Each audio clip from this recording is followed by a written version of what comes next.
TJ is dead.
Sounds like AEW needs to come to New York City pretty soon.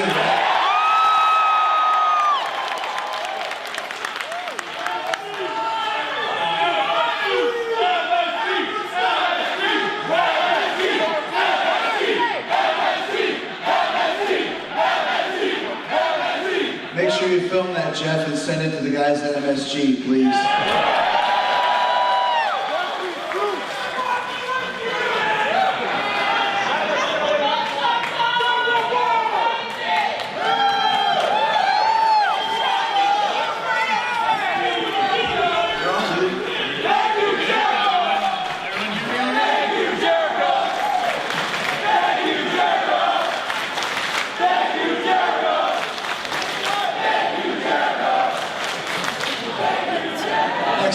What a great, fine group of people here.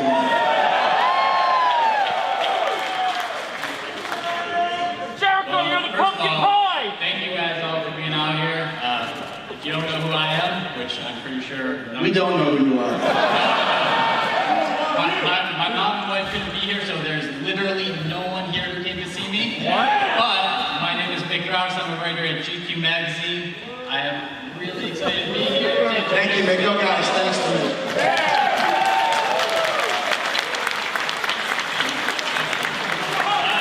I don't think this panel needs any introduction, but just in case you were not informed, we have next week the one and only Jon Moxley.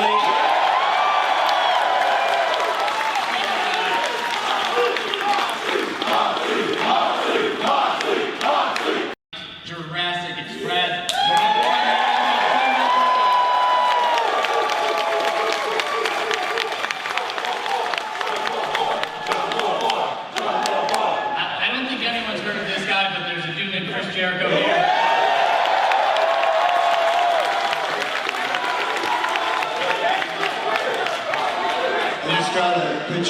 filled a little bit of the bubble.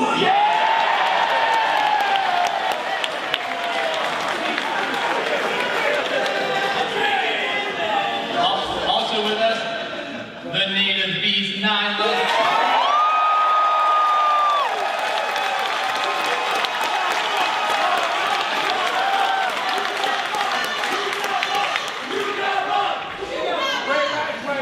Right next to Nyla, a living legend.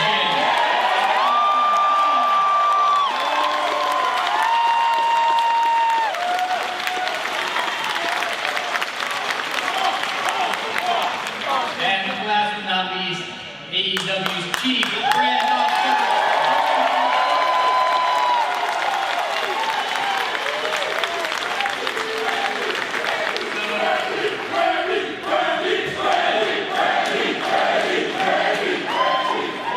Guys, I think it's only fitting that we start with Brandi. The first show the other night, which was, I mean, what did you guys think? Brandi, all the way down there, I can see you. How are you feeling? You are now, 2 days removed from the premiere? What's going through your mind right now? How are you feeling? Guys, this is unbelievable. I feel like I'm going to wake up, and that would really suck. This journey has been fast and furious. It started in January, and to see how quickly it has grown, how stacked the roster has become, and how just infectious you guys' energy has become to allow this to continue to happen, it's insane. So first of all, thank you guys.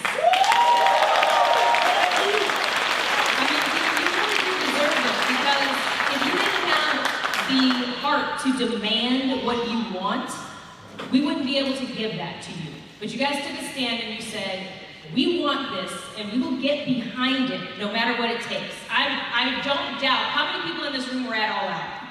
How many people in this room were at Double or Nothing? How many people will be here when we come to New York?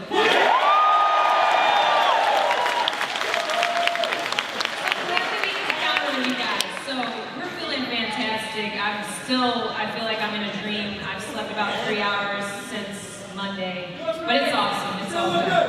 Thank you. So, what I think is interesting for us all as fans, right, is the pro wrestling landscape right now. I don't think there's ever been so much talent, so many opportunities, so many options. So, we can go down the line maybe. What is it about AEW specifically that really drew you guys to want to work with this company?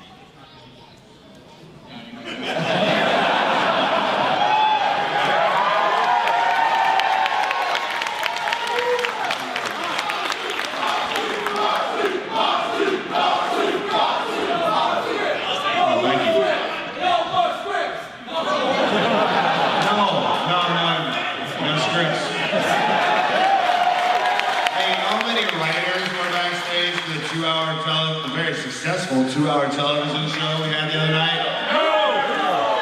They're all. To answer your question, for me it was all just crazy timing. I had been planning on leaving where I was before for a few months, and actually I've been talking to I think the first guy besides my wife that even knew, because I didn't tell anybody. The only other guy who knew was Chris. I was talking to him. This is before any of this stuff started happening. I said, dude, I'm out of here. Gone. And he's like, dude, you gotta come work with us. And I'm like, what? And then, what?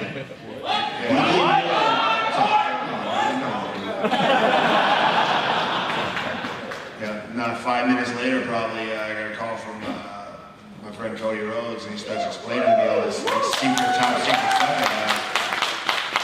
And I'm like, and here we are.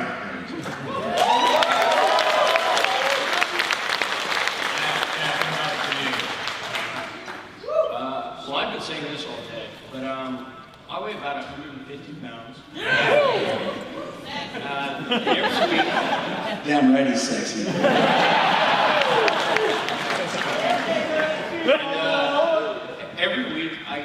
ride the dinosaur to the ring.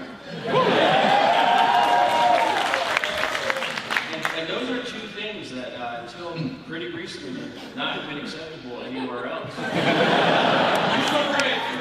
But I think AEW is really good at, instead of looking at those as disadvantages, it's what makes us special. It's what makes us different and entertaining. And really, the only voice we care about is your guys. If you guys like it,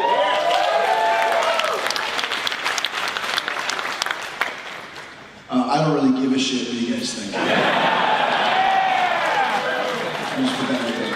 I think this is something that is very interesting to me, is the fact that there are so many people coming up to me saying that we weren't watching wrestling anymore, we kind of drifted away from it, and now we're back watching AEW. I think a lot of our fan base is kind of the lapsed fan who disappeared over the years because they weren't feeling what WWE was doing or anybody else. So now, as we mentioned, with no scripts and this and everything, it gives us a chance to be the artists that we are and use the instincts that we've honed after doing this for years and years and years and years to know how to put on a show, to know how to put on a match. Most importantly, how to get your character across. There's nobody in the world that knows how to play Chris Jericho better than I do, so don't give me a fucking script and say this is what Jericho's going to say.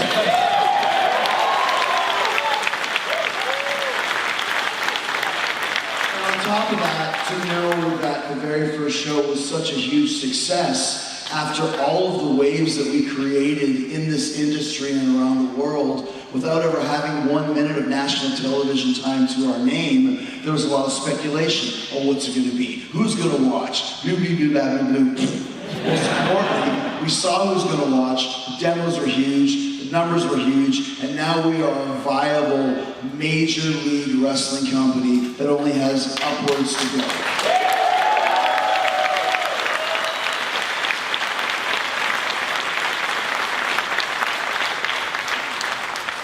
It was simple. I was broke. I needed a job. I was broke. I got bills. No, aside from that, it was just simply being embraced. I had a place to call home, people who were willing to take a gamble on me, and that meant the world to me.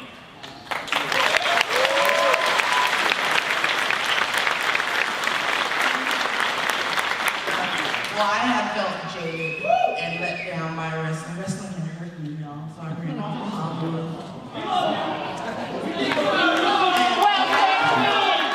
I felt like a lot of people felt. I felt like, when is this going to happen? Why don't they do this? Why don't they do that? And finally, a company came along and was like, well, we will. And they listened to their artists and they let us be who we want to be. And you guys are partying with us so hard that I had to be a part of it. I had to leave Hollywood and be like, yeah, I'm down with that.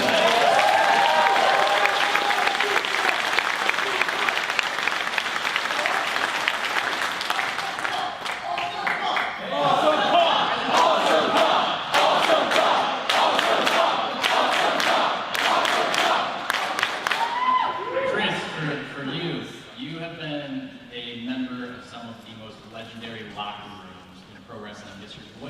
What is it about AEW's roster, the talent that they're bringing, that excites you the most?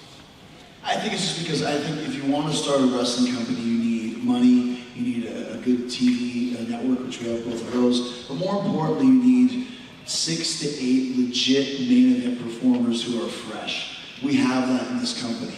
Then go down the line of this roster of all people and talent who chose to be with AEW, wanted to continue to do things their own way. That's one thing I love about the Young Bucks. Their whole industry was created on their own, and they didn't want to give that up. There's a lot of people that felt if you go to WWE or go somewhere else, you're not going to have that freedom to continue to do what you do best. I like that. I like the fact that we're mavericks. I like the fact that we're outsiders. I like the fact that we're rebels in a Star Wars movie up against the evil empire. Right? That appeals to me because I've always been kind of on the outside of the fringe, on the outside of the WWE bubble by choice. I still like the wrestling is supposed to be about being a pirate, about being a renegade and doing things your own way. And if you can do that, you'll always have an audience. Connecting with the crowd is so important, but like I said earlier, you have to be able to connect as only you knew how to do that. We have the chance to do this in AEW, and there's a whole locker room full of people, guys and girls, who have been doing this for a decade or more, that have never been seen by a national audience. Sure, everybody in here knows the Young Bucks or Kenny Omega or those type of guys. That son of a bitch, Cody.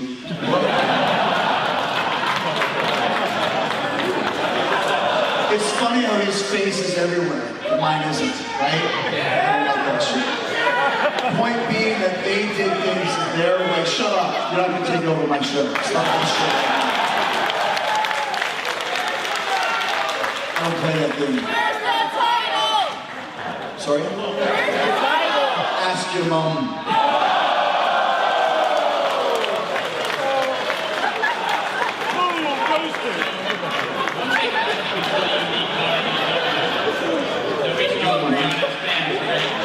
This idea that wins and losses actually matter. Brandi, can you speak a little bit to how did that stem? Where did this idea for that to come from? To take in a real, like, having statistics, having an actual win-loss record up there. Where did that idea come from? It came from Tony Khan, who is a stat man. I mean, he's been in the football and the soccer business for a long time where those things do matter. And we want this to be treated as sport. So why on earth would it not matter? I think that we've been conditioned for such a long time that in wrestling, it's very different than sports in that you can have anything happen at any time, and yeah, that's cool, but when it doesn't make any sense, that kind of insults the intelligence of the viewer. So, yeah, I mean, you're not sitting there watching brainless. You're watching because you enjoy it and you want it to make sense. If I was watching a movie and then all of a sudden, you know, it was Avengers and then it cut to Betty Boop for 15 minutes, I'd be confused by that and then I'd be kind of mad afterwards. Like, why would they do that? Sorry, that's probably a terrible analogy, but, you know, I haven't slept in a few days. But yeah, Tony was kind of the spearhead behind that, and that's, you know, when things like this matter, the stakes are higher. So if we're going to claim that what you want to be is the AEW World Champion or the Women's World Champion, if there are no stakes to get there, if there are no obstacles that you have to, you know, get over to get there, then it doesn't mean anything. And speaking of the Women's Championship, Nyla.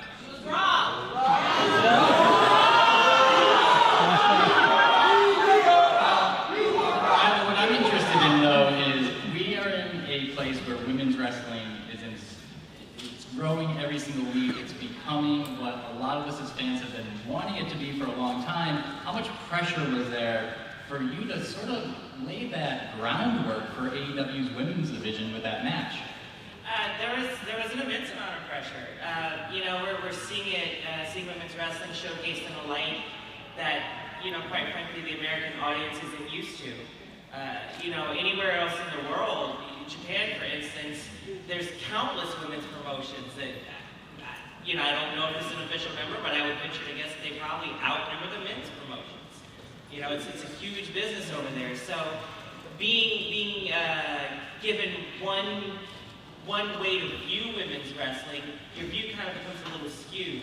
So being able to help shift that point of view, it's a privilege. Can I just say that match was one of the most impressive women's matches I've ever seen.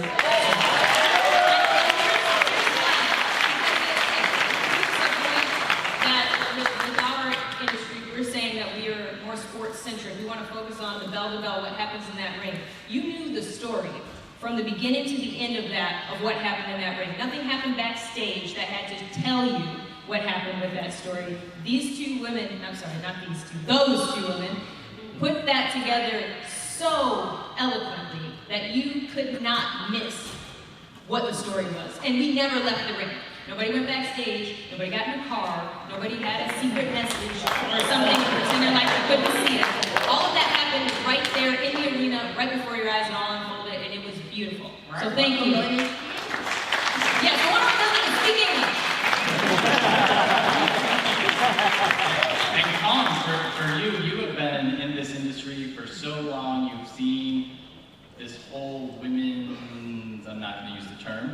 But for you, what is the biggest change that you have noticed being just backstage at these events, being involved again with AEW? What have you noticed has changed the most with women's wrestling? That women's wrestling is just becoming wrestling, period. Yeah.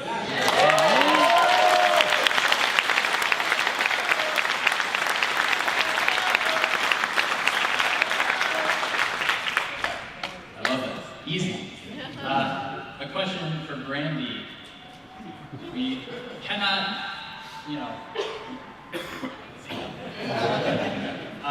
with Awesome Kong on Glow, with Chris going to be in the Jay and Silent Bob movie.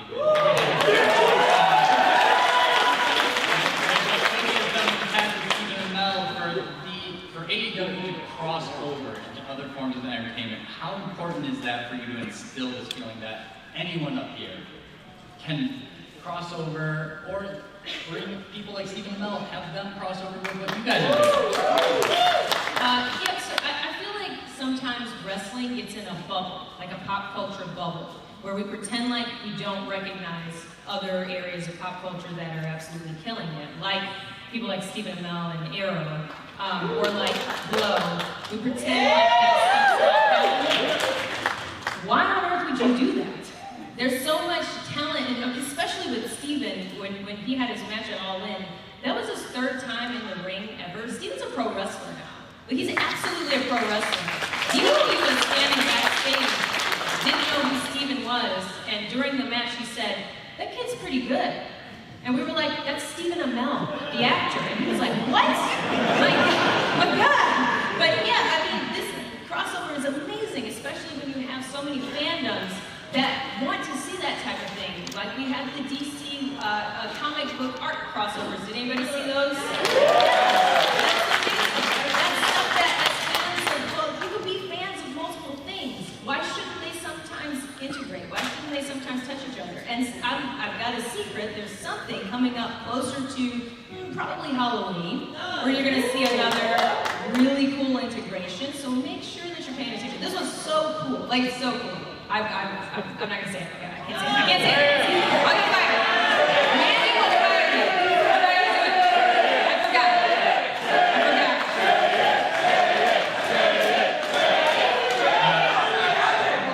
To shift gears a little bit, our youngest member of the panel, don't boo Jungle Boy. I'm gonna ask him a question. I was getting into it. Jack, you being so young in this business and this sort of meteoric rise in the past couple of years, especially with AEW, what for you, did you ever anticipate being featured on a major show like AEW on TNT? Did you ever anticipate that happening so quickly? No, definitely not so quickly. That was the dream. That's always what I wanted.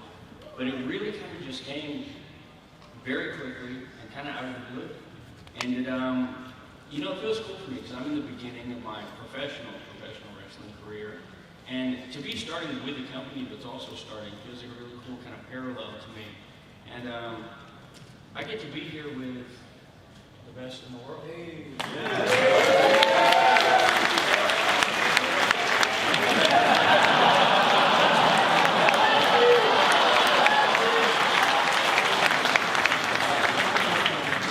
I get to be here with my favorite wrestlers. I get to be here with the people who got me re-inspired and wanting to watch wrestling again. So this really feels like the absolute perfect place for me to be, and I'm very thankful.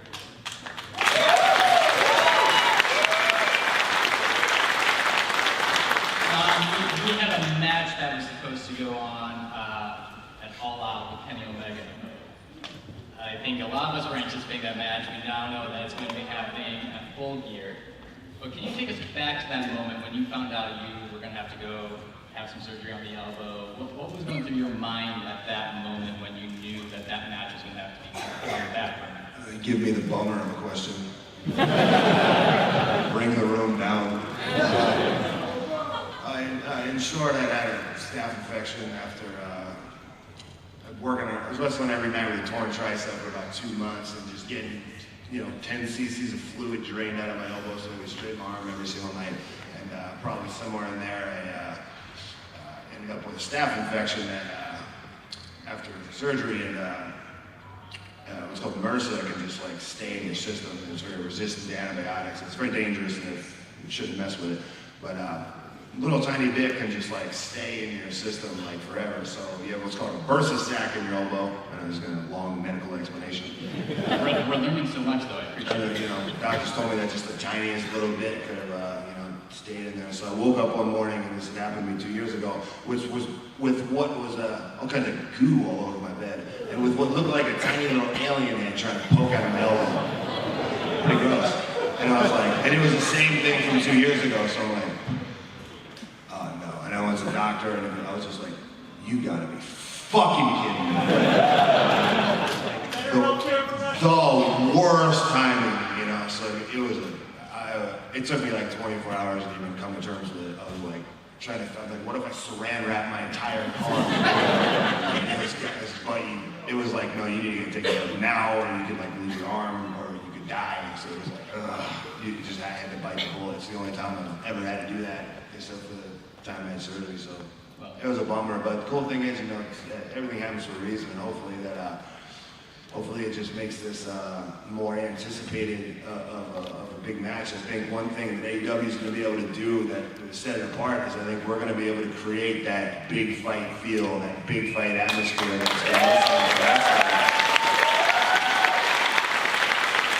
have what, 4 pay-per-views a year, you know, for right now, so it's going to give us time to build to those big matches, and talking about the sports-centric feel, and wins and losses matter. So when you get big names in the ring like Jon Moxley, Kenny Omega, Chris Jericho, or whoever, you know, it's good.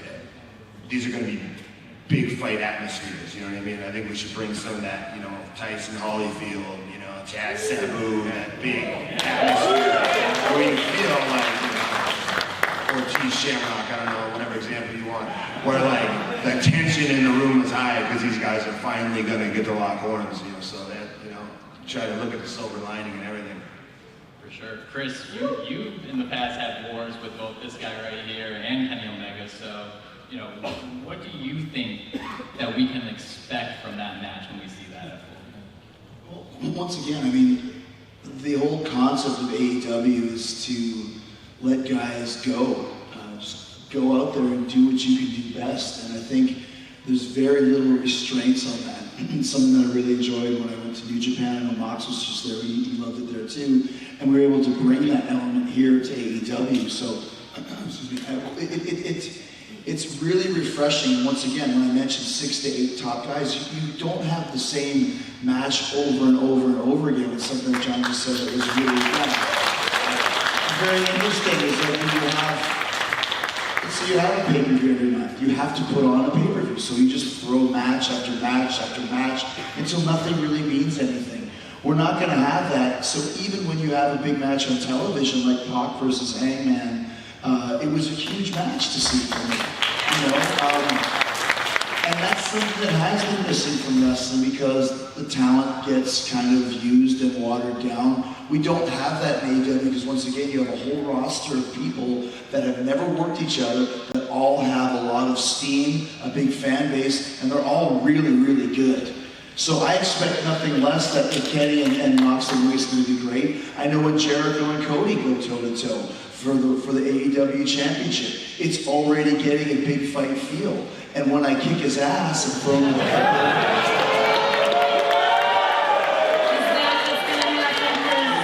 Cody fans are you? Yeah. Shut your ass. Cody isn't here, I am, so there we go.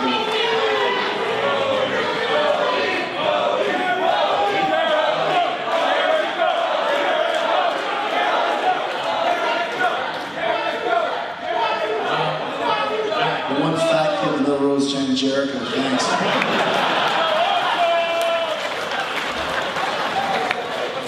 I think on that note, we're going to let you guys ask some questions. Before we get to that, I do want to make just one quick announcement. You know, last week, Brandi mentioned this earlier, TNT unveiling the partnership with DC Comics. You guys might have seen those images floating around on Twitter. I just want to let everyone know when you guys are leaving pick up a poster. You guys get one of the 10 unique posters, so when you're leaving, make sure you grab one. You'll want to keep on that. They're awesome. They're really, really good. With that being said, why don't I shut the hell up and let you guys ask some questions? I think we might have a couple.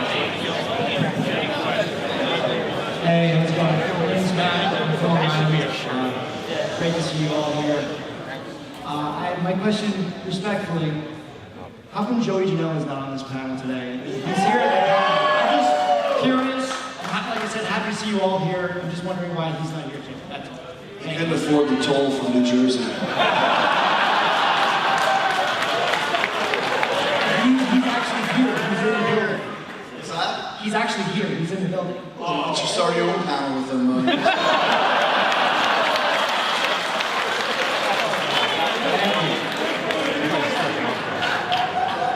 Thank you, sir.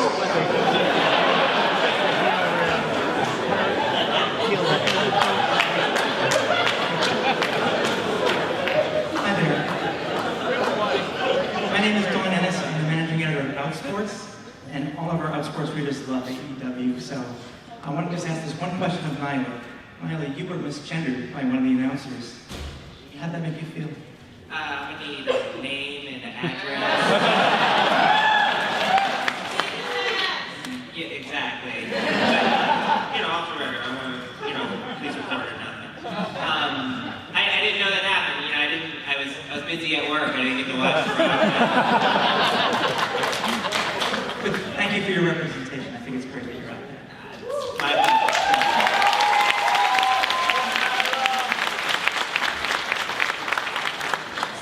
So here's the thing, and it may be an unpopular opinion. These things happen. Cisgendered people get misgendered all the time. It just seems like less of a thing because it's not a thing. So, was it an intentional thing? Was it a slip of the tongue? Who knows? I think everyone here has been super great, super respectful. I personally don't think there was any maliciousness behind it, and it may have just been a flow. Thank you so much. Thank you, everybody. Hello, Terrell from Brooklyn. First of all, I want to thank everybody for giving me a wrestling show. I got tired of falling asleep for a 3-hour talk show.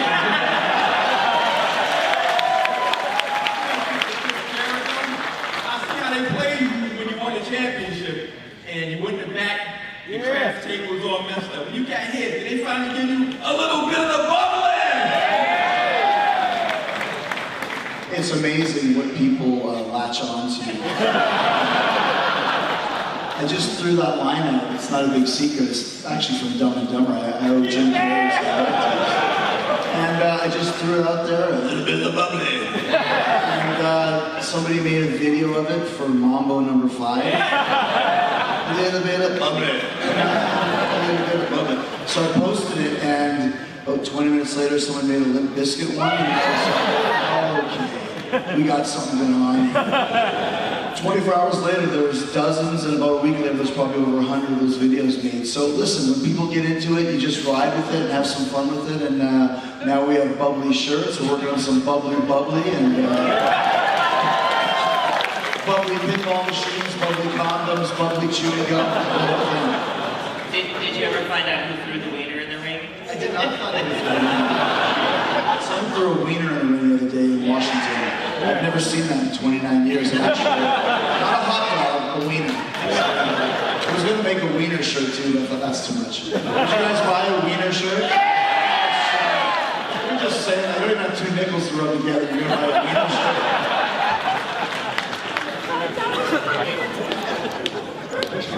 Hi guys, first off I just wanted to say thank you for making wrestling exciting again. I love wrestling, whatever company it is, but it's the first time I can say I'm excited to turn the TV on to watch wrestling in a long time. Years from now, no matter what happens with AEW, what do you guys want the company to be remembered for or to be thought of? I think at this point, we've already changed the entire industry just by being in existence. I know for the fans, for the guys and girls in the business, Everyone's making a lot more money, closer to what they should be making as pro athletes and top-notch entertainers.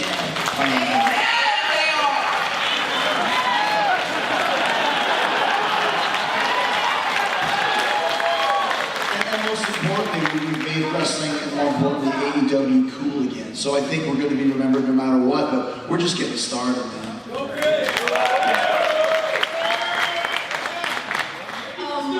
Hi everyone. My question is for Jon Moxley actually. You came into the world of wrestling as Jon Moxley, and then you went to WWE and you became somebody else. You were Dean Ambrose. And then now you're back to Jon Moxley. How do you think you've evolved as a person and as a wrestler since you first came into the world of wrestling?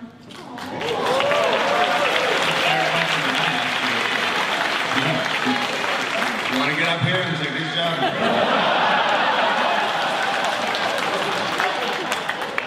Yeah, I mean, everybody's journey in a long career, you go through a lot of, you change as a performer, as an athlete, as a character that people see in the ring, but also as a person. Before I came to WWE, I was a whole different thing than I am right now. Rampaging fucking lunatic. But now I'm like, I was able to kind of, over the years during that time there, use that opportunity to kind of grow as a person and learn things and I kind of grew up there. And now that, now I kind of, the wrestling part of it, it's kind of like I was asleep for 5 years. I tried really hard to do things their way and tried to always, never, I was a lot more miserable there than I realized until I got out, because I would always try to look at the bright side and like, well, I have the most beautiful wife in the world and I got a house.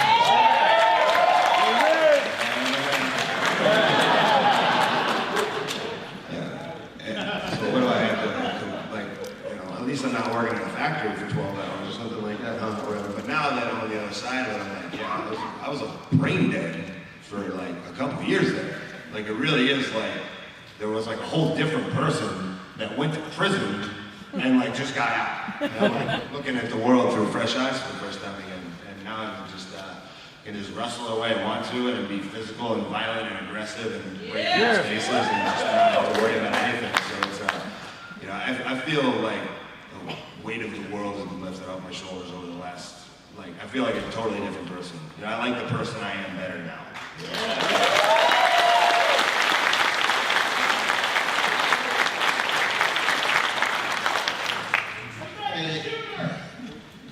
Hey guys, quickly I want to say congratulations on your successful rating. You guys did awesome. Good job.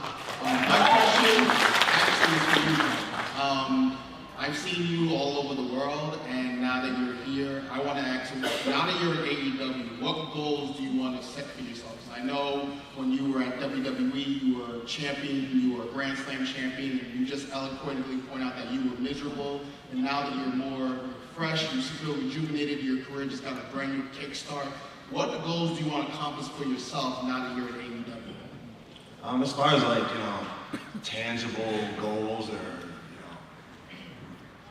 things you can list on a piece of paper, I don't really think of anything like that. For me, it's from now on, I don't want to waste any days. I got to make up for a lot of lost time, and I just want to be the absolute best version of myself in the ring, out of the ring, on the mic, in the gym, as a person, whatever it is. Just really I figure if I just be the best, most authentic version of myself, and do things the way they need to be done, the way I feel like they should be done, and just kind of, now I'm in control of everything. So as long as I just kind of kick ass at life and in the ring every single day, and don't try to chase any kind of tangible things or look for any kind of validation from any outside sources or anything like that, all the rewards will come naturally, I think. Hopefully.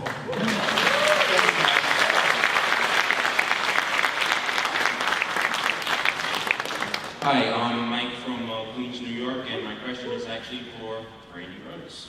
Yeah! far, AEW has many different types of wrestlers from the States, from Mexico, even Joshi wrestlers from Japan. But I believe it was your husband that said 40% has been revealed so far. With that being said, who, when, and how would the other 60% be integrated? Well, so first of all, I would say only trust statistics that come from Tony Khan. He makes some estimates that sometimes I'm like, was math your best? But no, there is obviously, but when he said that, there was some talent that wasn't revealed. Obviously, the first show we saw quite a few people who we didn't expect to see, and they're fully on the scene, so we're going to see what happens with those people. As far as our women go, I know there are a couple that you haven't seen that you will see very soon, so that's kind of cool. But just, there's no set numbers. There's no set, hey, we're going to have this amount of people, and this is how many times you're going to see them, and this is what they're going to do. Like you said, it's all just kind of playing out. It's a brand new thing. It's a whole story that's going to unfold before your eyes and take place. So just try to enjoy it. And it's really helpful. Like, I love when people tweet about and talk about like people that they really like, that they like to see come our way, because that's how Sadie Gibbs came our way, to be honest. So many people tweeted about her that I was like, who is this? I gotta see. Is Marty alive? I'm not sure with the, BT, you never know who's alive anymore. If a tree falls in ROH, does anybody hear it?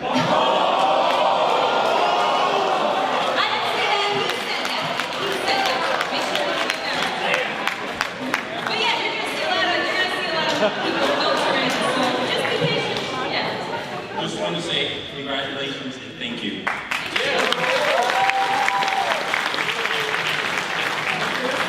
All right, hi guys. John Giddy from Syracuse, New York. This question is really for the three ladies here. You mentioned this earlier, Brandi, when you're talking about how wrestling is, especially what you do, it's not in a bubble, that it's bigger than what it is. And really, you guys are the highest form of entertainment when it comes to what you do, because it's not just the physical, but you have so many other elements that you have to really perform while you're in the ring. And part of that, and I know that you know a lot about this, is movies and film, and it's body image. Now, when it comes to young women, how important is it that you really show the spectrum of what beauty is and not what is presented in movies? And do you guys plan on ever doing any movies? Because maybe I've written something with it. so talk about that for a minute.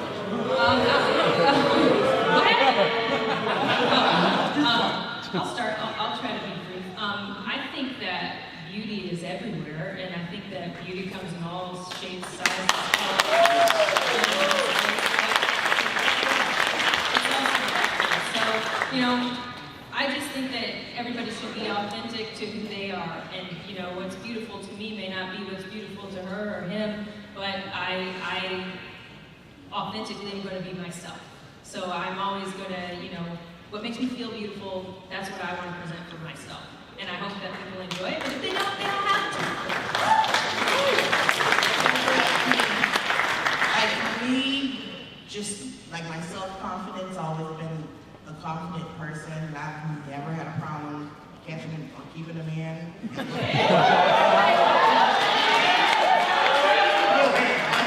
all about not carry yourself in your attitude, but for girls who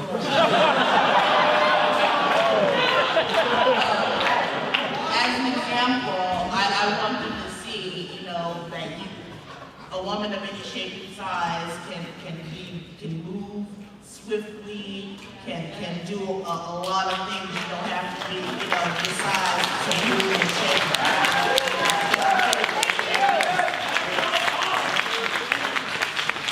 Yeah, just to keep it brief and simple, to piggyback off of both of them, I too have never had a problem keeping a man. Or a woman.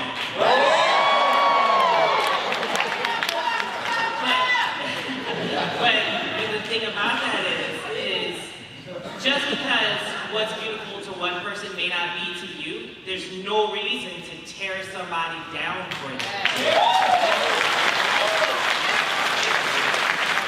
If it's not your thing, baby, that's cool. Keep it moving. Go find your thing. Thank you guys so much, and good luck to you. Thank you.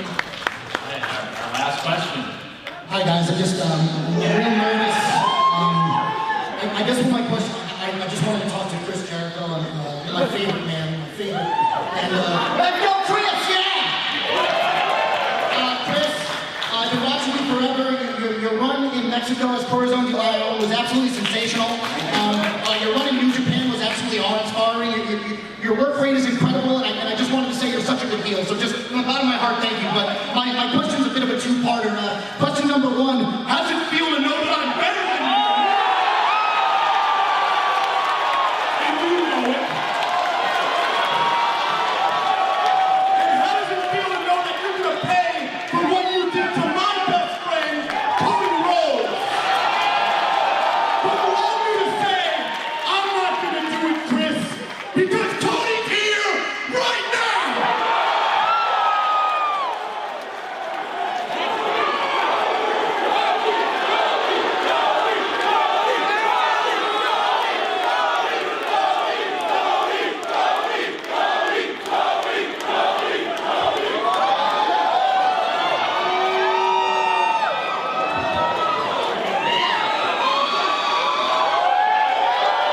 Come on, you son of a bitch.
Let's hear it for the Beast, Nyla Rose!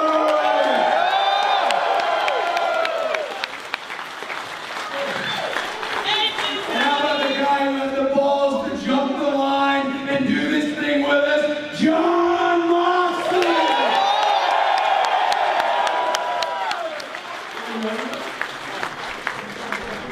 Oh, MJF! Alice Security Joe right here, baby!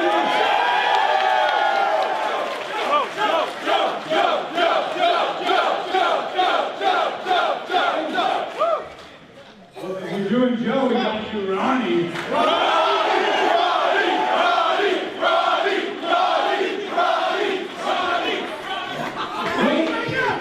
It's Brandi.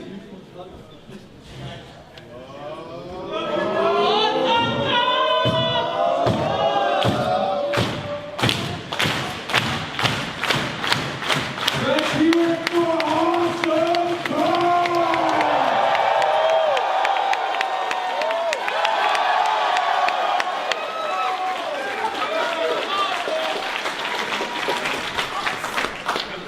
I guess we're doing everything, right?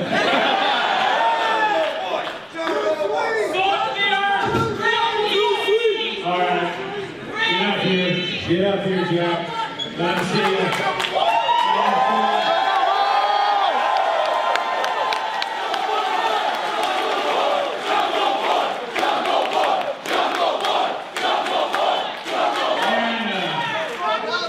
a warm reception for my best friend in the whole world.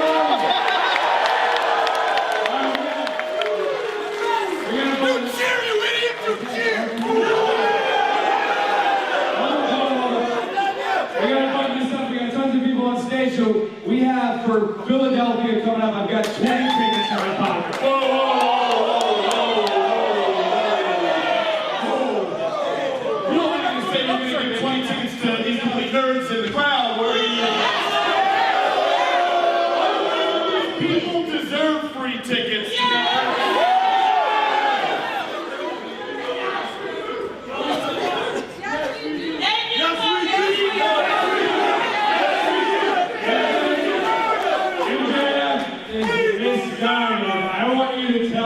Here in New York City that you love them.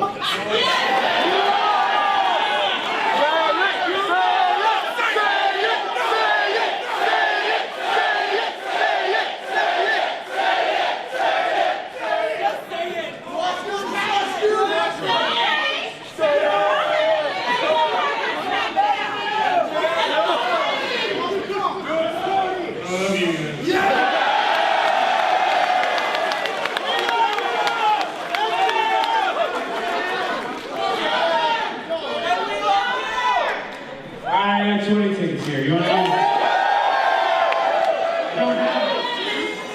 You want to do it? All right, who's the youngest person in the room? I don't believe it. Youngest in the room. Right there. That's the baby.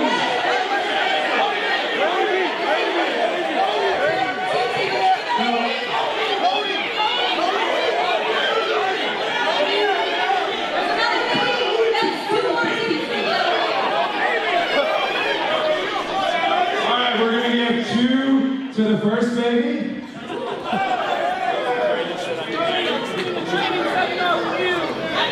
And we are going to give 2 to the second baby.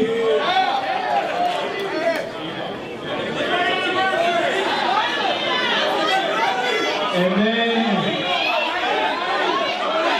you just seem like the sweetest thing on earth. We're going to go 2 for her.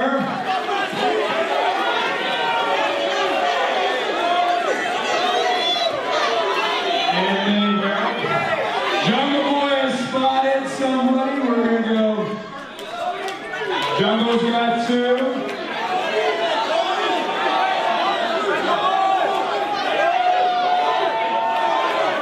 Brandi, down to our left, right there. Gentleman is.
Because I obviously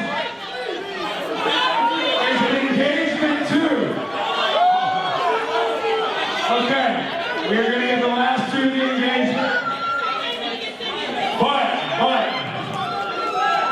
I'm sure you guys know that AEW wants to come to New York City.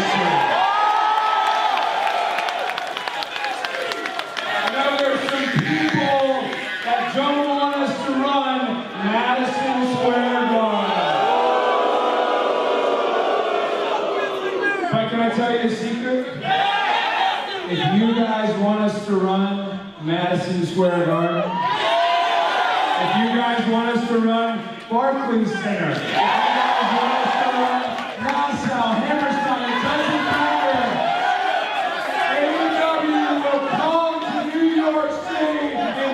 20. Thank you guys.